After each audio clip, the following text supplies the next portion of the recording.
একদিনের জন্য চিড়িয়াখানা ভ্রমণ খুবই কিন্তু আনন্দদায়ক। বন্য পশুদের চাক্ষুষ করার একটা কাছ থেকে খুবই একটা সুবর্ণ সুযোগ। এখানেতে এটা টিকিট কাউন্টার, যেখানে ভিড় চোখে লাগার মতোই। প্রবেশ পথ সামনের দিকে, আমাদের টিকিট কাটা হয়ে গিয়েছে। তো আমরাও কিন্তু কিছুক্ষণের মধ্যে এই চিড়িয়াখানার যে ভিতরের রহস্য সেটা কিন্তু দেখতে পাবো। তাই সকলকে বলবো, চলে আসুন কলকাতার আলিপুর যে চিড়িয়াখানা, ঘুরে আসুন সকল পরিবারকে নিয়ে। প্রবেশ করার পর যেটা আমরা সকলেই করে থাকি সেটাই করলাম। এটা হচ্ছে সারস।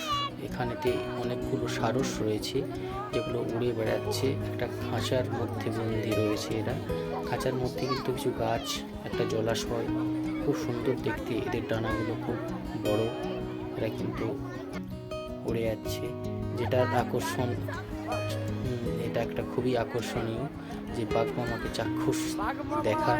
বাঘমামা কিন্তু আমাদের দিকে, সামনের দিকে আগিয়ে আসছে। দেখা যাক কতটা আগিয়ে আসে। তো সকলেই কিন্তু এই দেখা কিন্তু হয় না। তো ভাগ্যবান যারা হয় তারাই কিন্তু এই বাঘমামার কাছ থেকে দর্শন পায়। তো এত কোলাহলের মধ্যেও কিন্তু এগিয়ে আসছে। এই খুব সুন্দর দেখতে। গায়ের ডোরাকাটা দাগ মনে হচ্ছে কোনো নিপুণ শিল্পীর আঁচড়ের দাগ। এটা হলো গন্ডার, আর এইগুলো হচ্ছে কুমির।